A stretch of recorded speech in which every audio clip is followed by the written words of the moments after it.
વિદ્યાર્થી મિત્રો, આજે આપણે જોઈશું પ્રકરણ નંબર 6, જેમાં ધાતુ કર્મ વિધિના સિદ્ધાંતો. હવે આ પ્રકરણ જે છે એમાંથી લાઈન ટુ લાઈન ગમે તે સવાલ પૂછી શકાય છે, એટલા માટે મેં અહીંયા કેટલાક પ્રકરણને સારને લખવાનો ટ્રાય કર્યો છે. ધ્યાનથી સમજજો. સૌથી પહેલું પ્રસ્તાવનામાં ક્વેશ્ચન છે કે મુક્ત અવસ્થામાં મળતા તત્વો કયા કયા. મુક્ત અવસ્થામાં મળતા તત્વો છે કાર્બન, સલ્ફર, ગોલ્ડ એટલે સોનું, ઉમદા વાયુઓ, પ્લેટિનમ પણ અહીંયા હોઈ શકે. નંબર 2, પૃથ્વીના પોપડામાં પ્રમાણ. પૃથ્વીના પોપડામાં સૌથી પહેલું ઓક્સિજન મળે સૌથી વધારે, એ 45.5% મળે. બીજું સિલિકોન 27.7% મળે.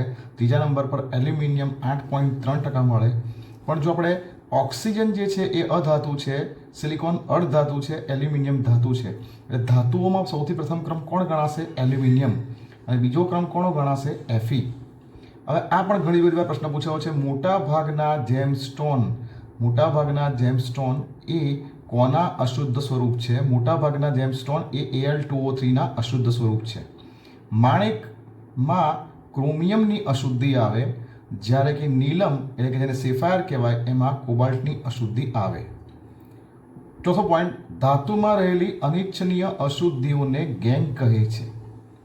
પાંચમો પોઈન્ટ, ધાતુ કર્મ વિધિ 3 તબક્કામાં વહેંચાયેલી હોય છે. પહેલું હોય છે અયસ્કનું સંકેન્દ્રણ. બીજું સંકેન્દ્રિત ધાતુ અયસ્કમાંથી ધાતુનું અલગીકરણ, એટલે કે અયસ્કમાંથી સંકેન્દ્રિત અયસ્કમાંથી ધાતુનું અલગીકરણ. ત્રીજું હોય છે ધાતુનું શુદ્ધિકરણ. સૌથી પહેલું જોઈએ સંકેન્દ્રિત કાચી ધાતુ. જો સલ્ફાઇડ પ્રકારની હોય તો તેને ભુંજનમાં રૂપાંતર કરવું પડે.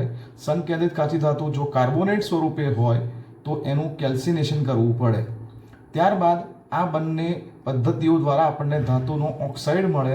આ જગ્યાએ આપણને ભુંજન અને કેલ્સિનેશન આ બંને પ્રક્રિયાઓ દ્વારા આપણને શું મળે? ધાતુનો ઓક્સાઇડ મળે. ઓક્સાઇડનું રિડક્શન કરીએ તો આપણને ધાતુ મળે. પણ આ ધાતુ જે હોય એ થોડીક ક્રૂડ એટલે કે અશુદ્ધ હોય. એનું શુદ્ધિકરણ કરવાથી શુદ્ધ ધાતુ મળે. સલ્ફાઇડનું ઓક્સાઇડમાં રૂપાંતર કરવાની ક્રિયાને ભુંજન કહેવાય. કાર્બોનેટનું ઓક્સાઇડમાં રૂપાંતર કરવાની ક્રિયાને કેલ્સિનેશન કહેવાય. નેક્સ્ટ જોઈએ અયસ્કનું સંકેન્દ્રણ. અયસ્કના સંકેન્દ્રણ માટેની 4 પદ્ધતિઓ છે. પહેલું જલીય પ્રક્ષાલન, બીજું ચુંબકીય અલગીકરણ, ત્રીજું છે ફીણ પ્લવન, ચોથું છે નિક્ષાલન. પહેલું જલીય પ્રક્ષાલન, બીજું છે ચુંબકીય અલગીકરણ, ત્રીજું છે ફીણ પ્લવન, ચોથું છે નિક્ષાલન. જલીય પ્રક્ષાલન જે છે એ ઘનતા અલગીકરણ છે, એટલે કે એ અયસ્ક અને ગેંગ કણોની વિશિષ્ટ ઘનતાના તફાવત પર આધારિત છે. બીજું ચુંબકીય અલગીકરણ, અયસ્કમાંથી ચુંબકીય અને બિનચુંબકીય ઘટકોને અલગ કરવા માટે વપરાય છે. ઘણી બધી વાર પૂછે. જો ત્રીજું ફીણ પ્લવન. હવે ફીણ પ્લવન પદ્ધતિમાં તેલ અને પાણી વપરાય છે, આપણને ખબર જ છે. પણ ફીણ સ્થાયકો તરીકે 2 વસ્તુ ઉમેરાય. એક હોય છે ક્રેસોલ, બીજું હોય છે એનિલીન. ક્રેસોલ ઓર્થોક્રેસોલ, મેટાક્રેસોલ, પેરાક્રેસોલ હોઈ શકે. એટલે 2-મિથાઇલ ફિનોલ, 3-મિથાઇલ ફિનોલ, 4-મિથાઇલ ફિનોલ અને બેન્ઝીન પર NH2 હોય છે, એનિલીન કહેવાય. આ ઘણી બધી વાર પ્રશ્ન પૂછાયો છે. કયો પદાર્થ જે છે અવનમક એટલે ડિપ્રેસન્ટ તરીકે વપરાય? NaCN જે છે એ અવનમક તરીકે વપરાય છે. અને એનો ઉપયોગ PBS, આનો જે ઉપયોગ છે એ PBS અને ZNS ને અલગ કરવા માટે થાય છે. PBS ને ગેલિના કહેવાય, ZNS ને સ્ફાલિરાઇડ પણ કહેવાય. PBS જે છે અને PBS અને ZNS ના મિશ્રણમાં જો આપણે NaCN ઉમેરીએ તો PBS ફીણમાં ઉપર આવે અને ZNS દ્રાવણમાં જાય અને એમાંથી એક સંકીર્ણ બની જાય Na2ZnCN4. ચલો નેક્સ્ટ જો નિક્ષાલન. નિક્ષાલનની પ્રક્રિયા દરમિયાન ઝિંક રિડક્શન કરતા તરીકે વપરાય. હવે અયસ્ક જ્યારે કોઈ દ્રાવકમાં દ્રાવ્ય હોય ત્યારે આ સિદ્ધાંત વપરાય. પણ અહીંયા મારે એક વસ્તુ ભૂલી ગયો છું જરાક કહેવાનું. જો ફીણ પ્લવન પદ્ધતિ સિલ્વર ગ્લાન્સ માટે વપરાતી નથી. એટલે ફીણ પ્લવન પદ્ધતિનો અપવાદ કોણ છે? Silver Glance. નિક્ષાલન જુઓ. અયસ્ક જ્યારે કોઈ દ્રાવકમાં દ્રાવ્ય હોય ત્યારે વપરાય છે. સિલ્વર માટે NaCN વપરાય, ગોલ્ડ માટે KCN વપરાય. આ પદ્ધતિ જે છે આ પદ્ધતિ O2 ની હાજરીમાં થાય છે. સમીકરણ very important. 4m + 8cn - + 2h2o + O2 gives 4mCN2 - 1. એટલે આ સંકીર્ણ બનશે.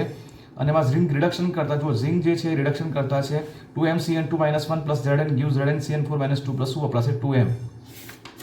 નેક્સ્ટ જોઈએ સૌથી પહેલી પદ્ધતિ છે હવે સંકેન્દ્રણ પછીનું પહેલાના સ્ટેપમાં જો પહેલું નિસ્તાપન છે, નિસ્તાપન એટલે કેલ્સિનેશન કહેવાય, એનાથી બાષ્પશીલ અશુદ્ધિઓ દૂર થાય. આ પદ્ધતિ દ્વારા કાર્બોનેટનું રૂપાંતર ઓક્સાઇડમાં થાય. સમીકરણ જોઈ લેજો. Fe2O3.XH2O ડેલ્ટા Fe2O3 + XH2O ભેજને બાષ્પશીલ અશુદ્ધિઓ કહેવાય. ઝિંક કાર્બોનેટને ગરમ કરો તો ZnO + CO2 બને. સાદી ભાષામાં આ પદ્ધતિથી કાર્બોનેટનું રૂપાંતર ઓક્સાઇડમાં થાય અને આ પદ્ધતિમાં મોટે ભાગે CO2 વાયુ છૂટો પડે. નેક્સ્ટ છે ભુંજન. સલ્ફાઇડયુક્ત ખનિજોને ધાતુના ગલનબિંદુથી, આ શબ્દ બહુ ઇમ્પોર્ટન્ટ છે, ધાતુના ગલનબિંદુથી નીચા તાપમાને પૂરતી હવાની હાજરીમાં ગરમ કરતા તેમનું ઓક્સાઇડમાં રૂપાંતર થાય. સાદી ભાષામાં આ જે છે આ પદ્ધતિ સલ્ફાઇડમાંથી ઓક્સાઇડ બનાવવા માટે વપરાય. સમીકરણ જોઈ લેજો. 2ZnS + 3O2 gives 2ZnO + 2SO2. એ જ પ્રમાણે ચલો આ સવાલ બોર્ડમાં સૌથી વધારે વાર પૂછાયેલો સવાલ છે, કયા મિશ્રણને મેટે કહેવાય? Cu2S અને FeS ના મિશ્રણને મેટે કહે છે. Cu2S એટલે ક્યુપ્રસ સલ્ફાઇડ એટલે કોપર 1 સલ્ફાઇડ અને આયર્ન 2 સલ્ફાઇડ. જરા ધ્યાન રાખી લેજો મિત્રો, કોપર 1 સલ્ફાઇડ છે, આયર્ન 2 સલ્ફાઇડ છે. કોપરના નિષ્કર્ષણમાં કયો સ્લેગ બને? FeSiO3 iron silicate. રિડક્શનનું સમીકરણ જોઈ લેજો. MxOy + YC gives Xm + YCO. gives Helmholtz સમીકરણ ડેલ્ટા H બરાબર delta H minus delta G બરાબર delta H minus T delta S કહેવાય. તાપમાન સાથે ધાતુ કર્મ વિધિના અભ્યાસને પાયરો ધાતુ કર્મ વિધિ કહે છે. ડેલ્ટા G0 વિરુદ્ધ એટલે કે મુક્ત ઉર્જાના ફેરફાર અને તાપમાનના જે આલેખો છે એને એલિંગહામ આકૃતિઓ કહે છે. એનાથી કયું રિડક્શન કરતાં સારો છે એની પસંદગી થઈ શકે છે. નેક્સ્ટ જોઈએ, ધાતુ જે રિડક્શન દ્વારા આપણને મળે એને રિડક્શન દ્વારા જે ધાતુ મળે આપણને એ ધાતુ જે છે એ અશુદ્ધ હોય છે. હવે એને શુદ્ધ કરવા માટે જે પદ્ધતિઓ વપરાય, એ પદ્ધતિઓના નામ કયા કયા છે એના એક શોર્ટકટથી યાદ રાખી લેજો. આ શોર્ટકટ છે એની બાઝો-કેવી નિંદ્રા શોર્ટકટ છે આની. ફરી એકવાર જરા જોઈ લેજો. બાઝો-કેવી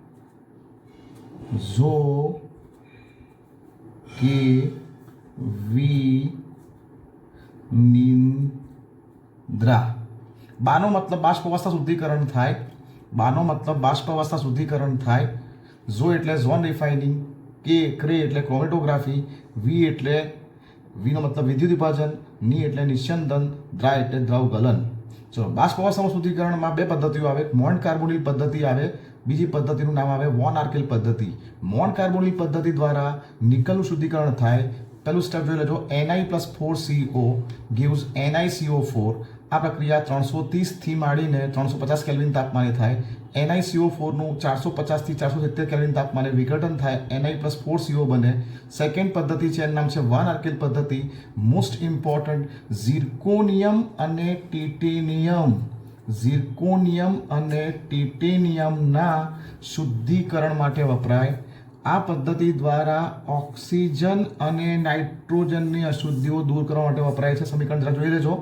અને આ ટંગસ્ટનના ફિલામેન્ટ પર ગરમ કરવું પડે. ઝોન રિફાઇનિંગ, અશુદ્ધિઓ ઘન સ્વરૂપના બદલે પિગલિત સ્વરૂપમાં વધારે દ્રાવ્ય હોય છે, આ સિદ્ધાંત પર કામ કરે છે. આના દ્વારા બોરોન, સિલિકોન, જર્મેનિયમ, ગેલિયમ અને ઇન્ડિયમ આ તત્વોનું શુદ્ધિકરણ થઈ શકે છે.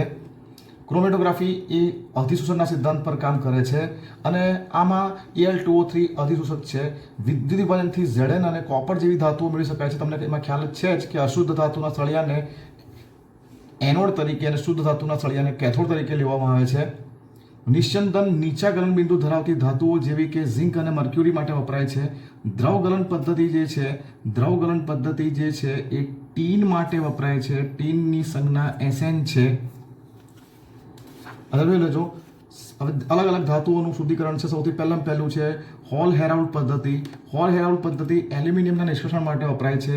આની અંદર વિદ્યુત વિભાજન તરીકે Al2O3 એટલે કે બોક્સાઇટ અને ક્રાયોલાઇટ અથવા તો CaF2 વપરાય છે. એટલે Na3Alf6 + CaF2 વપરાય છે. એનોડ તરીકે ગ્રેફાઇટ વપરાય છે. કેથોડ તરીકે કાર્બનનું પડ ચડાવેલું સ્ટીલ વપરાય છે. એનોડ પ્રક્રિયા તરફ જોઈ લો તો ધ્યાનથી C + O - 2 gives CO + 2 electron. C+2O - 2 gives CO2 + 4 electron, એટલે કે એનોડ નિપજ. ઘણી બધી વાર પૂછેલો સવાલ છે ગુજકેટમાં. એનોડ નિપજ કોણ? CO અને CO2. કેથોડ પ્રક્રિયા જોઈ લેજો. Al + 3 + 3 electron gives Al. 1 kilogram aluminium જ્યારે બને ત્યારે લગભગ 0.5 કિલોગ્રામ એટલે કે 500 ગ્રામ જેટલો કાર્બન ખવાઈ જાય છે. નેક્સ્ટ છે આયનનું નિષ્કર્ષણ. આયનનું નિષ્કર્ષણ વાત ભઠ્ઠીમાં થાય. આ એવી ભઠ્ઠીઓ હોય છે કે જેમાં અલગ અલગ તાપમાનના એટલે કે જુદા જુદા તાપમાનના ગાળામાં પ્રક્રિયાઓ થાય. આ ભઠ્ઠીના ઉપરના મથાળેથી અંદર કયા કયા વસ્તુઓ નાખવામાં આવે છે? એક છે Fe2O3 એટલે કે હિમેટાઇટ, લાઇમસ્ટોન અને કોક. હવે આ ક્રમ પણ જેઈઈની એક્ઝામમાં પૂછાયો છે. જોઈ લેજો. સૌથી પહેલા હિમેટાઇટ હોય, Fe2O3 હોય. Fe2O3 નું રૂપાંતર Fe3O4 માં થાય. Fe3O4 માંથી FeO બને, FeO માંથી Fe બને. સમીકરણ જોઈ લેજો. 3Fe2O3 + CO gives 2Fe3O4. Fe3O + 4 + CO gives 3FeO + CO2. FeO + CO gives Fe + CO2. આ જે બને છે, આ જે છે એ સ્લેગ બને છે. એટલે આ સ્લેગનું સમીકરણ કયું? લોખંડના નિષ્કર્ષણમાં બનતો સ્લેગ કયો? લોખંડના નિષ્કર્ષણમાં બનતો સ્લેગ છે કેલ્શિયમ સિલિકેટ. જ્યારે આયનના નિષ્કર્ષણમાં બનતો જે સ્લેગ છે. ચલો નેક્સ્ટ જુઓ. હવે જે લોખંડ આવે એ આપણને જે લોખંડ મળશે એ કાચું લોખંડ કહેવાશે. કાચા લોખંડની અંદર કાચા લોખંડને ભણતર લોખંડ અથવા તો કાસ્ટ આયરન કહેવાય છે. એમાં 4% કાર્બનની અશુદ્ધિ હોય છે. અન્ય અશુદ્ધિમાં Mn, P, S અને SI હોય છે. એટલે Manubhai sub inspector Manubhai PSI. દબનીય લોખંડ આની ટેકનિકલ જો દબનીય લોખંડ અથવા તો રોટ આયરન એ લોખંડનું સૌથી શુદ્ધ સ્વરૂપ છે. જ્યારે લોખંડનું સૌથી વધુ વપરાતું સ્વરૂપ છે કાચું લોખંડ. કાચા લોખંડમાં 4% કાર્બનની અશુદ્ધિ હોય, દબનીય લોખંડમાં 3% કાર્બનની અશુદ્ધિ હોય છે. એટલે એ બે વચ્ચેનો તફાવત જે કાર્બનનો જે છે એ 1% જેટલો હોય છે. ફ્લક્સ તરીકે કેલ્શિયમ કાર્બોનેટ વપરાય અને કાચા લોખંડમાંથી દબનીય લોખંડ મેળવી શકાય. ચલો કોપરનું નિષ્કર્ષણ જો કોપરનું નિષ્કર્ષણ માટે જે સ્ટેપ છે એમાં પહેલું સ્ટેપ છે જો પ્રગલન છે. સ્મેલ્ટિંગ છે. 2Cu2S + 3O2 gives 2Cu2O + SO2. આ સ્ટેપને પ્રગલન અથવા સ્મેલ્ટિંગ કહેવાય. આ વેરી ઇમ્પોર્ટન્ટ ક્વેશ્ચન છે. આ ક્વેશ્ચન વેરી ઇમ્પોર્ટન્ટ છે. ઘણી બધી વાર આ સૌથી વધારે વાર પૂછેલો JEE નીટનો ક્વેશ્ચન છે. Cu2S + 2Cu2O gives 6Cu + SO2 થાય. એટલે કે Cu2S નું રિડક્શન કરવા માટે રિડક્શન કરતા કોણ છે? તો યાદ રાખજો આ પદ્ધતિમાં રિડક્શન કરતા તરીકે કોણ વપરાય છે? Cu2S. Cu2S જે છે એ Cu2S રિડક્શન કરતા છે. Cu2S રિડક્શન કરતા છે. બ્લિસ્ટર કોપરમાં SO2 આવ્યું હોય છે. ઝીંકનું નિષ્કર્ષણનું સમીકરણ એક જ સ્ટેપમાં જોઈ લો તો ZnO + C gives Zn + CO. વ્યાપારિક ધોરણે જે ઝીંક મળે એને સ્પેલ્ટર કહે છે. એલ્યુમિનિયમ જે છે એ રંગો અને લેકરમાં વપરાય. Cr2O3 + 2Al gives Al2O3 + 2Cr. Mn2O3 + 2Al gives Al2O3 + 2Mn. આ પદ્ધતિને થર્માઇટ પદ્ધતિ કહેવાય. ઝિંક ગેલ્વેનાઇઝિંગમાં વપરાય, બેટરીમાં વપરાય, રંગોના ઉત્પાદનમાં વપરાય, રિડક્શન કરતા તરીકે વપરાય. પિત્તળ એમાં કોપર 60% હોય, ઝિંક 40% હોય. જર્મન સિલ્વર નામનું જ સિલ્વર છે, એમાં 51% સિલ્વર નથી હોતો. કોપર 25 થી 30% હોય, ઝિંક 25 થી 30% હોય, નિકલ 40 થી 50% હોય છે. નેક્સ્ટ જોઈ લેજો ભણતર લોખંડનો ઉપયોગ ક્યાં થાય? સ્ટવ, ગટરની પાઇપ, રમકડા, રેલવે બનાવવા માટે, રેલવેના પાટા બનાવવા માટે વપરાય. સૌથી વધુ વપરાતું એટલે સૌથી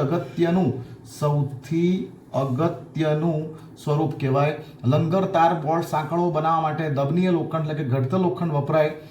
નિકલ ધરાવતા સ્ટીલનો ઉપયોગ લોલક, માપન માટેની ટેપ, ઓટોમોબાઈલ્સ અને ક્રોમિયમ ધરાવતા સ્ટીલનો ઉપયોગ દળવા અને કાપવાના સાધનોમાં થાય.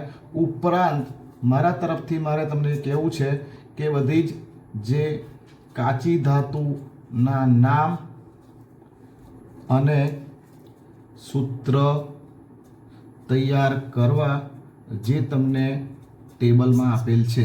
Thank you.